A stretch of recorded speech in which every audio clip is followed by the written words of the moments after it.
अब स्टडी करते हैं merits of joint Hindu family business.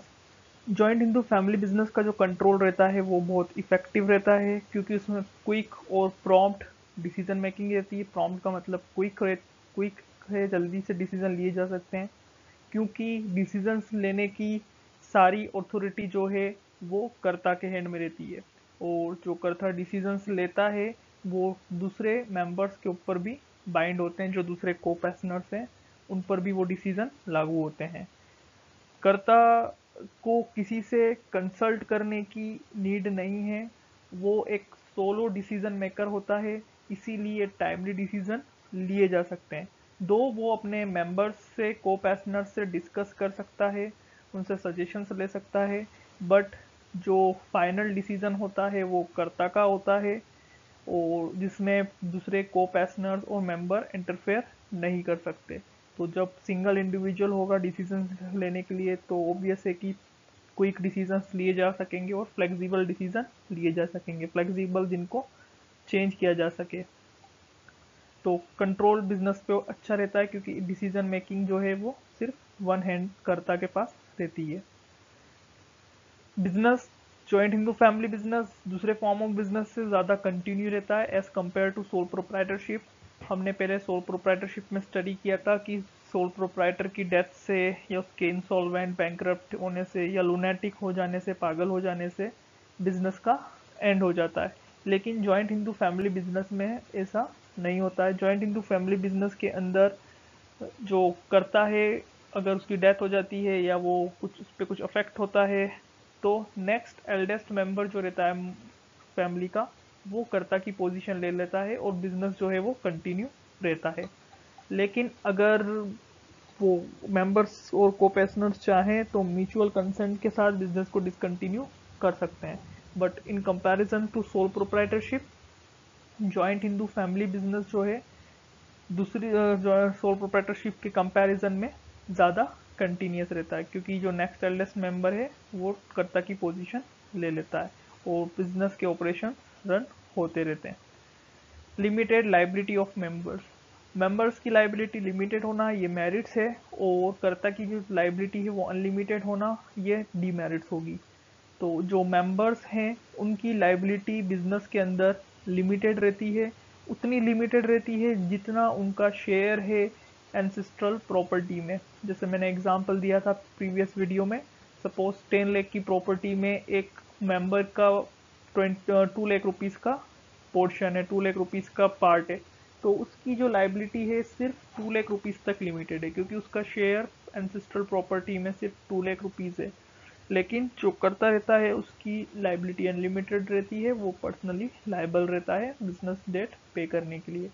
तो ये मेंबर्स के लिए बेनिफिशियल है, इसलिए इसको मेरिट्स में लिखा गया है कि को पैसनर्स के लिए जो रिस्क है वो लिमिटेड है, वेल डिफाइंड है, और उनकी लाइबिलिटी लिमिटेड है। Now increase loyalty and cooperation, since member जो हैं वो ही बिजनेस को रन कर रहे हैं, एक ही फैमिली से वो बिलोंग करते हैं, तो वो अपने बिजनेस के टूवर्ड्स ज़्यादा मोटिवेशन के साथ, ज़्यादा अटैच हैं और ज़्यादा बिजनेस को ग्रो करना चाहते हैं, तो वो ज़्यादा अच्छे से वर्क करते हैं, क्योंकि वो बिजनेस को अपना खुद का समझते हैं, खुद के का घर का फैमिली बिजनेस होता है, तो वो बिजनेस के टूवर्ड्स ज़्यादा लॉयल रहते हैं और ज़्यादा अटैच रहते हैं और ज़्यादा अच्छे से काम करते हैं। तो जॉइंट हिंदू फैमिली बिजनेस के अंदर ये मेरिट है जो दूसरी फॉर्म्स ऑफ बिजनेस ऑर्गेनाइजेशन में नहीं मिलती। जो दूसरी फॉर्म्स ऑफ ऑर्गेनाइजेशन रहती हैं जैसे पार्टनरशिप, सोल प्रोप्राइटरशिप, उसमें सेल्फ बिलोंगिंगनेस कम रहती है, क्योंकि जो पार्टनर्स रहते हैं वो आपके फैमिली मेम्बर्स नहीं रहते हैं, उनसे आपकी कुछ ब्लड रिलेशन नहीं रहती है। लेकिन जॉइंट हिंदू फैमिली बिजनेस में जो बिजनेस है वो फैमिली का ही होता है, तो उससे अटैचमेंट ज़्यादा होती है बिजनेस से, और सब ज़्यादा मोटिवेशन के साथ, ज़्यादा प्रोडक्टिविटी के साथ बिजनेस में अच्छे से वर्क करते हैं, क्योंकि वो चाहते हैं कि उनका फैमिली बिजनेस कुछ अचीव करे और सक्सेस मिले।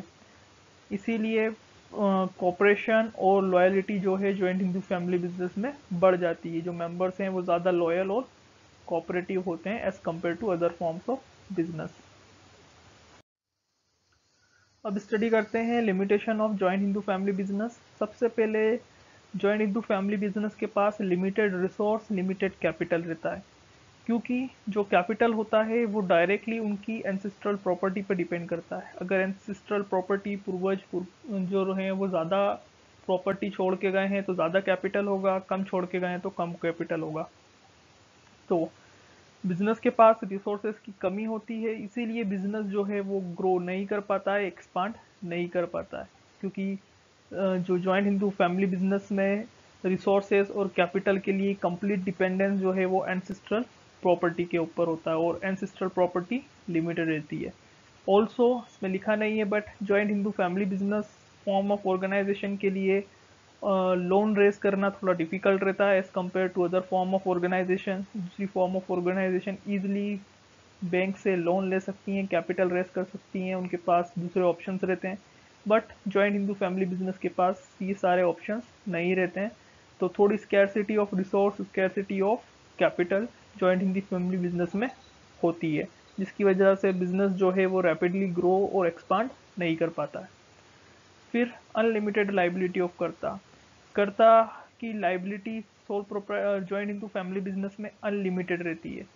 अनलिमिटेड लाइबिलिटी का सिंपल मीनिंग है कि वो बिजनेस की डेट्स के लिए पर्सनली लाइबल है। अगर बिजनेस की डेट पे करने के लिए प्रॉपर्टी इनफ नहीं है तो उसको अपनी पर्सनल प्रॉपर्टी भी पे यूज़ करना पड़ेगी बिजनेस की डेट पे करने के लिए। जो दूसरे मेंबर्स हैं उनकी लाइबिलिटी लिमिटेड रहती है, जो हमने मेरिट्स में पढ़ा। तो लिमिटेशन में कि कर्ता की लाइबिलिटी जो है वो अनलिमिटेड रहती है। वो हर डेट जो बिजनेस की प्रॉपर्टी से पे नहीं हो पाएगी, वो डेट उसको अपनी पर्सनल प्रॉपर्टी से पे करना पड़ेगी। डोमिनेंस ऑफ कर्ता। डोमिनेंस का मतलब यहाँ दबदबा है, मतलब कर्ता की जॉइंट हिंदू फैमिली बिजनेस में कर्ता की ही चलती है, उसी के डिसीजंस को माना जाता है, उसी के डिसीजन सभी पर लागू होते हैं। तो जैसे अभी हमने मेरिट्स के अंदर पढ़ा था कि इफेक्टिव डिसीजन मतलब कर्ता ही सारे डिसीजंस लेता है, तो जल्द क्विक और प्रॉम्प्ट डिसीजन ले पाता है, कर्ता की लाइबिलिटी भी अनलिमिटेड है। तो जॉइंट हिंदू फैमिली बिजनेस में डोमिनेंस भी कर्ता का ही होता है। जो दूसरे मेंबर्स हैं वो सिर्फ कर्ता को फॉलो करते हैं। जो कर्ता के डिसीजंस और एक्शंस रहते हैं वो सभी मेंबर्स के ऊपर भी लागू होते हैं, उन पर भी बाइंड होते हैं। तो कुछ केसेस में जब मेंबर्स या को पेशनर्स बोल सकते हैं हम कर्ता से डिसएग्री होते हैं, कुछ बातों पर असहमत होते हैं, डिसकंटेंटमेंट होती है उनके बीच में, तो वो फैमिली को ब्रेक कर सकते हैं, अपना शेयर एंसेस्ट्रल प्रॉपर्टी में डिमांड करके वो जॉइंट हिंदू फैमिली से अलग हो सकते हैं और फैमिली ब्रेक हो सकती है। तो डोमिनेंस ऑफ कर्ता इस वे में लिमिटेशन है। अगर हम इसको कंपेयर करें पार्टनरशिप से, तो पार्टनरशिप में सभी पार्टनर्स बराबर होते हैं, सभी पार्टनर्स को प्रॉफिट मिलता है, सभी पार्टनर म्यूचुअल कंसेंट के साथ डिसीजन लेते हैं, आपसी रजामंदी के साथ डिसीजन लेते हैं, तो सभी इक्वल हैं पार्टनरशिप में। लेकिन जॉइंट हिंदू फैमिली बिजनेस में कर्ता जो है वो थोड़ा सुप्रीम होता है as compare to other members of the family. तो कर्ता की सुप्रीमेसी की वजह से, डोमिनेंस की वजह से फैमिली ब्रेक हो सकती है, ऐसे चांस हैं। तो ये सिर्फ एक लिमिटेशन है, ऐसा हमेशा होता नहीं है कि फैमिली ब्रेक ही हो जाएगी कर्ता की डोमिनेंस की वजह से। नाउ फोर्थ है लिमिटेड मैनेजरियल स्किल्स। तो जॉइंट इनटू फैमिली बिजनेस को रन करते हैं फैमिली के मेंबर्स और कर्ता।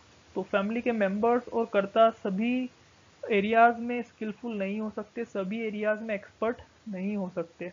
मैनेजमेंट के बहुत सारे एरियाज हैं, बिजनेस को रन करने के बहुत सारे डिफरेंट डायमेंशंस है, सभी डायमेंशन में एक्सपर्ट होना पॉसिबल नहीं है। हो सकता है कर्ता और फैमिली को सेल करना तो आता हो, अच्छे से कस्टमर्स को डील करना और बेचना तो आता हो, पर उनको परचेस करना ना आता हो, उनको एडवर्टाइजमेंट करना नहीं आता हो, मार्केटिंग करना नहीं आती हो प्रोडक्ट की। तो और लिमिटेड रिसोर्स होने की वजह से कर्ता और फैमिली जो है वो एक्सपर्ट्स जो डिफरेंट एरिया के एक्सपर्ट्स हैं उनको हायर भी नहीं कर सकते, उनको जॉब पे भी नहीं रख सकते हैं। इसीलिए जॉइंट हिंदू फैमिली बिजनेस जैसे सोल प्रोप्राइटरशिप रहती है, दोनों ही लिमिटेड मैनेजरियल स्किल्स सफ़र करते हैं, दोनों में ही मैनेजरियल स्किल्स जो हैं वो लिमिटेड रहते हैं। तो कुछ कर्ता और उसकी फैमिली सभी एरियाज में सभी एरियाज में एक्सेल नहीं है, सभी एरिया में अच्छे से डिसीजंस नहीं ले सकती। ऑल्सो वो जो प्रोफेशनल्स एम्प्लॉयज़ हैं उनको भी एम्प्लॉय नहीं कर सकती। इसी वजह से जो मैनेजरियल स्किल्स हैं जॉइंट हिंदू फैमिली बिजनेस में बहुत लिमिटेड हो जाते हैं। लेकिन अगर हम इसको कंपेयर करें जॉइंट स्टॉक कंपनी से, जो हम बाद में पढ़ने वाले हैं, तो जॉइंट स्टॉक कंपनी के पास पैसे रहते हैं, उनके पास इनफ अमाउंट रहता है जिससे वो प्रोफेशनल्स को, डिफरेंट एरियाज के प्रोफेशनल को, मार्केटिंग के फील्ड, प्रोडक्शन, रिटेल मार्केटिंग और एडवर्टाइजिंग, ब्रांडिंग, डिफरेंट टाइप के डिफरेंट इंडिविजुअल जो अपने एरियाज में प्रोफेशनल हैं, एक्सपर्ट हैं, उनको हायर कर सकते हैं क्योंकि उनके पास कैपेसिटी रहती है। लेकिन जॉइंट हिंदू फैमिली बिजनेस के पास ना ही इतना रिसोर्स रहते हैं, ना ही कैपिटल, ना ही इतनी कैपेसिटी रहती है, जिसकी वजह से उनके मैनेजरियल स्किल्स लिमिटेड रहते हैं। तो इस इनएबिलिटी की वजह से लिमिटेड मैनेजरियल स्किल एक जो है लिमिटेशन है।